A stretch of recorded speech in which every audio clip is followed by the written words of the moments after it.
El Señor esté con ustedes. Lectura del Santo Evangelio según San Marcos. En aquel tiempo los escribas que habían venido de Jerusalén decían acerca de Jesús: este hombre está poseído por Satanás, príncipe de los demonios, y por eso los echa fuera. Jesús llamó entonces a los escribas y les dijo en parábolas: ¿cómo puede Satanás expulsar a Satanás? Porque si su reino está dividido en bandos opuestos, no puede subsistir. Una familia dividida tampoco puede subsistir. De la misma manera, si Satanás se rebela contra sí mismo y se divide, no podrá subsistir, pues ha llegado a su fin. Nadie puede entrar en la casa de un hombre fuerte y llevarse sus cosas si primero no lo ata. Solo así podrá saquear la casa. Yo les aseguro que a los hombres se les perdonará todos sus pecados y todas sus blasfemias, pero el que blasfeme contra el Espíritu Santo nunca tendrá perdón, será reo de un pecado eterno. Jesús dijo esto porque lo acusaban de estar poseído por un espíritu inmundo. Palabra del Señor. Gloria a ti, Señor Jesús.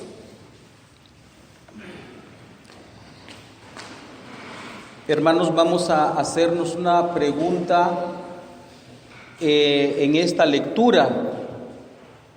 ¿Cómo fue posible llegar a decir de Jesús semejante cosa? ¿Cómo fue posible que estos escribas acusaran a Jesús de estar poseído no por cualquier demonio, sino por el príncipe de los demonios, que es Satanás? ¿De dónde sacaron semejante cosa? O sea, es aberrante pensar eso, ¿no? La segunda cosa es, en este sentido, aclarar, porque esta pregunta lo hace mucha gente, aclarar qué significa ese pecado eterno del que hoy nos habla Jesús. De esto es lo que vamos a hablar, porque la lectura está pues bastante fuerte. Miren, si lo digo viendo el contexto de la Escritura, entonces uno ya sabe por qué se llegó a semejante blasfemia. Resulta que los escribas, los fariseos y de manera general los judíos, ellos pensaban que el reino de Dios iba a llegar nada más con el cumplir la ley mosaica.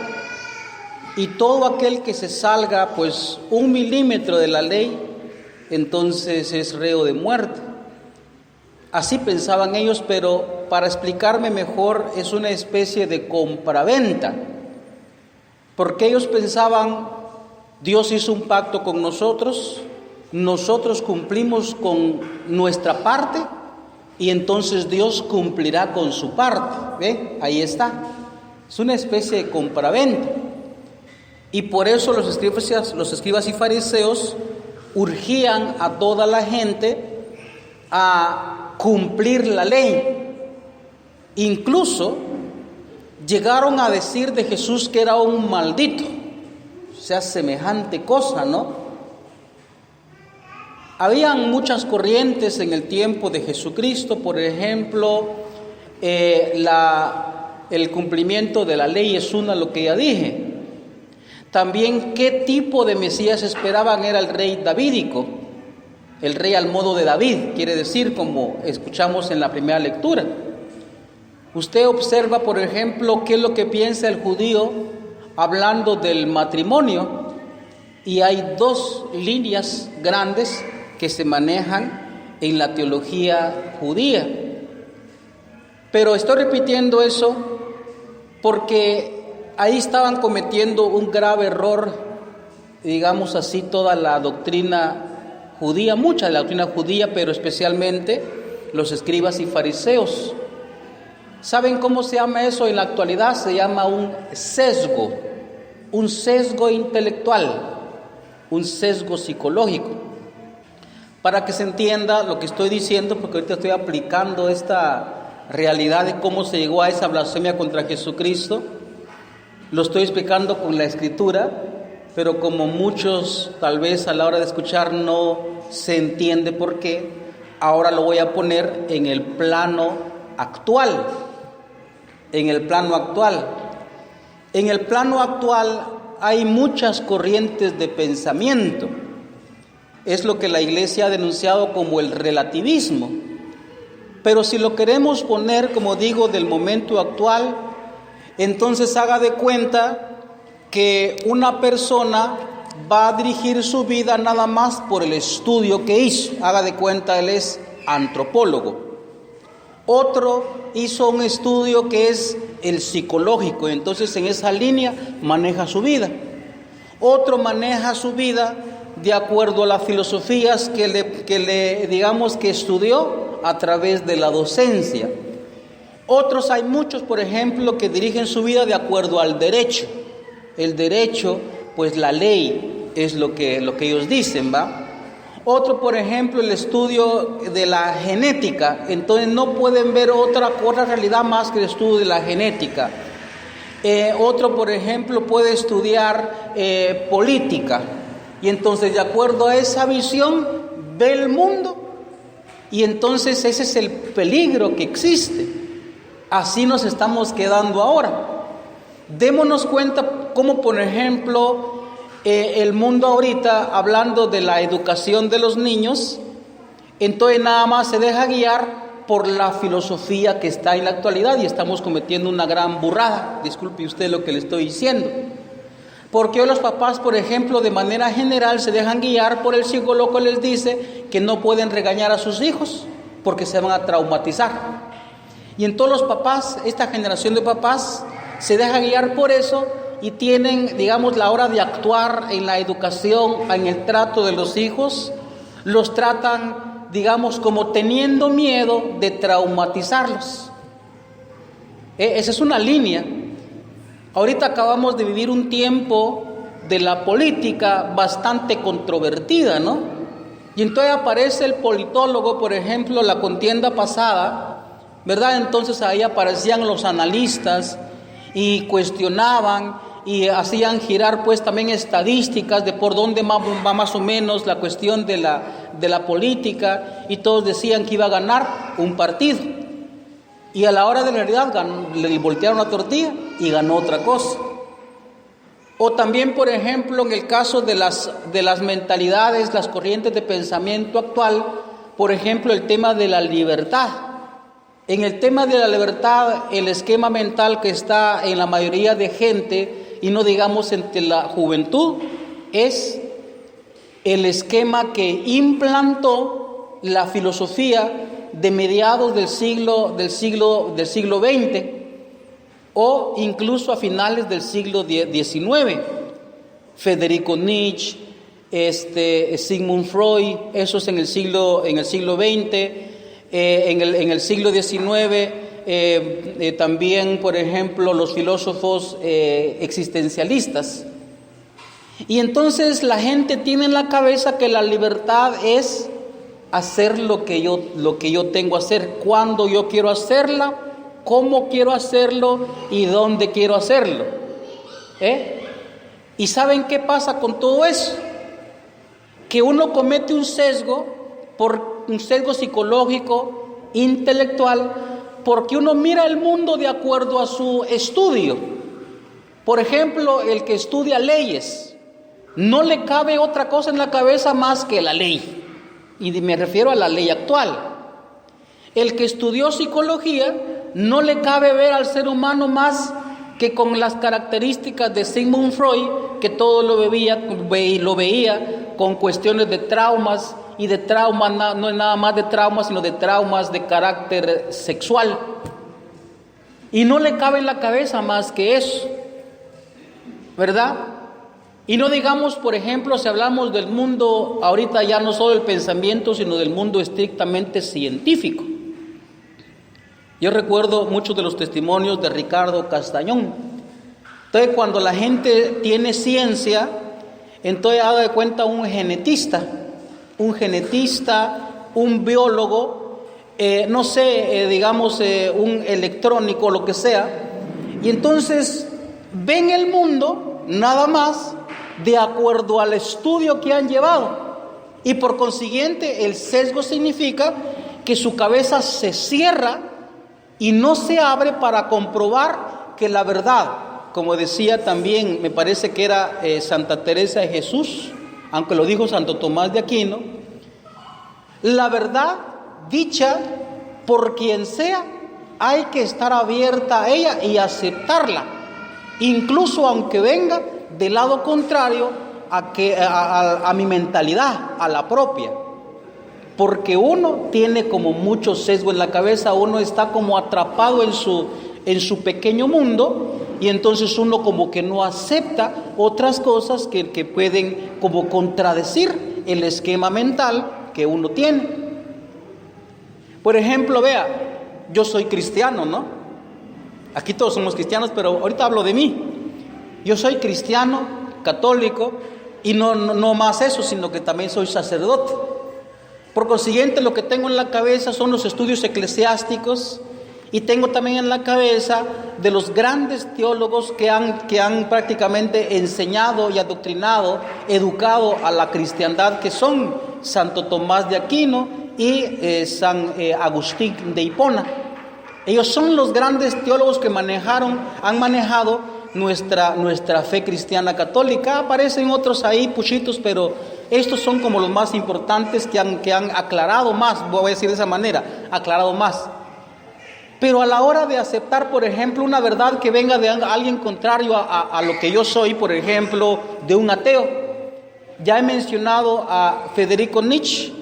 Federico Nietzsche, a pesar de que es ateo, dijo algunas cosas que están de acuerdo a la verdad. Por ejemplo, también Sigmund Freud, que ya lo mencioné, también digamos en todas las tonterías que dijo, sin embargo hay bastantes cosas que ha dicho que son verdad, y entonces se acepta aquello que es verdad, a pesar de que venga del grupo contrario. Por ejemplo, hay muchas cosas que dijo, por ejemplo, Emmanuel Kant, que también es uno de los filósofos que ha manejado la cultura de la actualidad. Emmanuel Kant dijo muchas cosas que son torcidas, pero en medio de eso dijo muchas cosas muy interesantes, por ejemplo, hablando de la persona humana. Por ejemplo, oiga esta verdad que dijo él: compórtate de tal manera que todos puedan seguir tu comportamiento. Traducción, significa que lo que yo voy a hacer lo puedan seguir otros. Por ejemplo, un ejemplo plástico ahorita: ¿yo me puedo cruzar un semáforo en rojo, sí o no? ¿Sí me lo puedo cruzar? Entonces esa actuación sería individual, por consiguiente no pueden seguir esa actuación otros que vienen detrás de mí. En cambio, si yo cruzo, por ejemplo, respeto, por ejemplo, el semáforo que está en verde y ahí puedo pasar, entonces los demás que vienen detrás de mí, los jóvenes, los niños, van a continuar con ese pensamiento y pues van a respetar también como tiene que ser. ¿Vio? Pero esa verdad lo dijo alguien contrario a la fe, que es Emmanuel Kant. Es decir, lo que estoy diciendo es, respondiendo a la pregunta que nos hicimos de un principio. ¿Cuál fue la pregunta que nos hicimos de un principio? Fue lo siguiente: ¿cómo se llegó a blasfemar en contra de Jesús, de que dijeron que tenía un diablo por dentro? Pues eso es lo que acabo de decir. Porque los fariseos tenían la mente tan cerrada que a la hora de la verdad, cuando Cristo estaba diciendo la verdad de Dios, no lo quisieron aceptar, porque ellos tenían encajonado su intelecto, tenían encajonado su psicología, y entonces a la hora de ver la realidad, por más que era verdad, no quisieron aceptarla. Eso es algo muy peligroso. Y a veces en ese sentido no solo se entra el esquema mental que nosotros tenemos, sino que también a veces se entra la terquedad. de ya no querer explicar las cosas, sino que también incluso nada más porque yo lo digo y aquí se hace lo que yo digo. Por ejemplo, Sartre, perdóname que estoy hablando muchos filósofos, ¿no? Sartre era un filósofo existencialista ateo, y entonces él dejó de creer, según sé, dejó de creer porque un día hizo una travesura en su casa, hizo un incendio, y entonces en ese momento sintió los ojos de Dios, es decir, tenía una mala figura de Dios, ¿no? Sintió los ojos de Dios que lo estaban viendo acusativamente, y él tomó la decisión personal de ya nunca creer en Dios. Sin embargo, cuando él estaba muriendo, entonces le preguntaron: ¿usted sigue siendo ateo? Y entonces él respondió: pues por principio filosófico yo no puedo ser creyente, yo no puedo creer en un Dios. Pero oiga lo que dijo: pero cuánto quisiera que no fuera así, porque moriría con paz. ¿Vio? Eso se llama terquedad y un sesgo intelectual que solemos tener especialmente en este tiempo. Los escribas y fariseos, los sacerdotes, llegaron a blasfemar de Jesús simple y sencillamente porque no estaba de acuerdo con el esquema mental que ellos tenían. Y entonces, como se salía de ese esquema, entonces por terquedad digo: tiene demonio. Semejante cosa que dijeron. Y ese es el pecado contra el Espíritu Santo que no será perdonado. Cuando se tiene la verdad enfrente y por principio psicológico o filosófico o la línea de pensamiento que yo manejo, yo no lo puedo aceptar porque eso no es de lo que yo creo. Si es verdad, hay que aceptarla, dicho por quien sea, dicho por quien sea. Eso que acabo de decir lo dijo un santo, como digo, yo no recuerdo si fue Santa Teresa de Jesús o fue de Santo Tomás de Aquino, no recuerdo exactamente, pero él decía así, decía: la verdad que es dicha por quien sea, viene del Espíritu Santo. Ahora lo voy a decir de manera eclesial. Como aquí en Petén aún no manejo yo los movimientos que existen, las líneas espirituales que hay, entonces lo digo con lo que conozco. Yo he escuchado, hay veces, a los hermanos de Renovación Carismática decir: el que no está en Renovación Carismática no es de la iglesia, porque la iglesia nació carismática. Está cometiendo un sesgo, eso es un error. La renovación es una parte de la iglesia, no es la iglesia. También he escuchado a gente de mi propio movimiento, que yo nací a la cristiandad en la Acción Católica. También he escuchado decir a algunos dirigentes de la Acción Católica: la Acción Católica es la iglesia en acción, y el que no está en la Acción Católica no es la iglesia. No se puede actuar así. Ahora sí me meto con un movimiento que está aquí. Aquí está la Legión de María, aquí en el Petén. También he escuchado decir cosas, hay veces por parte de la Legión, que está en contraposición de lo que dice Cristo. No sé exactamente la espiritualidad de la Legión de María, pero podemos también caer en ese problema, decir: pues la Legión es la iglesia, y el que no está en la Legión entonces no es la iglesia. No se puede decir así. Hay otros movimientos, aquí no sé si está, por ejemplo, el movimiento de los neocatecumenales, que se llaman popularmente los quicos. Entonces uno puede creer que porque uno está en ese movimiento, por el retiro que participó en ese movimiento, uno puede decir: pues el que no está en los neocatecumenales entonces no es de la iglesia, porque la iglesia nació con carismas y la iglesia nació con no sé qué y no sé cuánto, entonces no puede ser de la iglesia. Cometemos error, y de ahí viene que uno echa a los hermanos muchas veces por el esquema mental espiritual que tenemos. O por ejemplo, también yo soy EPJ, emproísta, en lo que se conoce como el Encuentro de Profesión Juvenil. Yo recuerdo en mi propia parroquia que había a veces pelea entre dos movimientos juveniles, que son EPJ y Caminos. Y entonces el caminante rechazaba al empeorista porque el empeorista ya es un viejo, ya no tiene el Espíritu de Dios, y entonces eso no es así, porque la iglesia tiene que ser alegre. Y el EPJ condenaba al caminante porque era muy joven, pobrecitos son los niños, todavía no son maduros. Y cada quien tenemos acusación los unos con los otros muchas veces. Y no, esos son errores que podemos nosotros cometer a la hora de juzgar de acuerdo al esquema mental social que manejamos, o también incluso en la línea espiritual que solemos tener.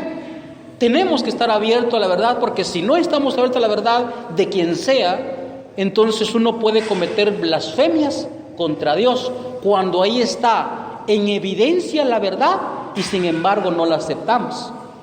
Ese fue el problema por la cual Jesús dijo esa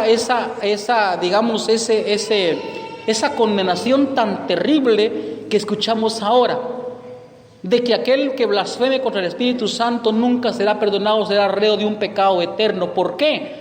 Porque se queda encerrado en su pequeño mundo y no se abre la verdad, cuando la verdad puede ser dicha por el católico o por el cristiano evangélico o por incluso un musulmán. Eso no significa, por supuesto, que vamos a hacer un chirmol aquí. Estamos diciendo que la verdad dicha por quien sea viene del Espíritu Santo y uno tiene que aceptar a veces verdades que están dichos por personas que no son de acuerdo a mi esquema mental o espiritual. Entonces, ¿qué es la blasfemia con el Espíritu Santo? Es que uno no se abre a la verdad, porque Jesucristo se estaba mostrando como el Hijo de Dios, con semejante poder, y entonces era evidente, según la Escritura, cómo tenían que ser las características reales del Mesías, y sin embargo los escribas y fariseos no lo quisieron aceptar. Nosotros también, como he dicho, podemos cometer ese error. Entonces, hermanos, abrámonos a la verdad. No dejemos, por favor, en este tiempo, lo digo, porque estamos en un mundo demasiado relativista, es decir, cada quien tiene su verdad. Eso es subjetivismo. Y entonces hay cosas que digamos, en la línea de pensamiento actual, filosóficas, psicológicas, científicos, antropológicas, etcétera. Hay muchas cosas que están manejando que son mentiras, pero cuando hay cosas que son verdad, hay que aceptarla. Solo pongo un ejemplo y voy a terminar. Por ejemplo, la genética y la biología argumentan con verdad que solo existe el ser humano varón y mujer. En el caso del varón, cromosomas XY. En el caso de la mujer, cromosomas XX. Pero no, mire, la gente hoy con su capricho dice que hay no sé cuántos géneros y sexos y todo. Es una tontería. Tú no puedes cometer semejante tontería cuando es evidente la verdad que se está diciendo ahí. No hay más verdad. Es lo que en palabras de la iglesia se llama dogma. Es la presentación de una verdad, y por consiguiente esta verdad, dicha por ejemplo por un científico que tal vez no cree en Dios, sin embargo, como es una verdad, hay que aceptarla. Y no hay que dejarse llevar por cosas que son mentiras. Entonces tengamos mucho cuidado, hermanos. Nosotros no podemos hacernos, por supuesto, reos de esta tremenda condenación que hace Dios hoy a los escribas y fariseos, o más bien a la gente que no se abre a la verdad. El que no se abre a Dios comete blasfemia, porque Dios también es evidente en el mundo, es evidente su actuación, pero la gente no se quiere abrir. Yo me atrevo a decir, tal vez con un poquito de miedo a equivocarme, que estamos viviendo también un tiempo en el que hay mucha blasfemia con el Espíritu Santo, porque Dios se ha mostrado evidentemente, hay pruebas de eso, y sin embargo la gente ha decidido dejar de creer en Dios. Tengamos, hermanos, mucho cuidado, nosotros los que estamos aquí, y oremos por aquellas personas que se han cerrado a la verdad. Y a los que van a escuchar esta grabación, pido disculpas por el día de ayer que no logramos subir nuestro video, pero me parece que está mal como mi plataforma. Vamos a ver qué es lo que vamos a reparar en su sistema para poder publicar los videos que siempre publicamos.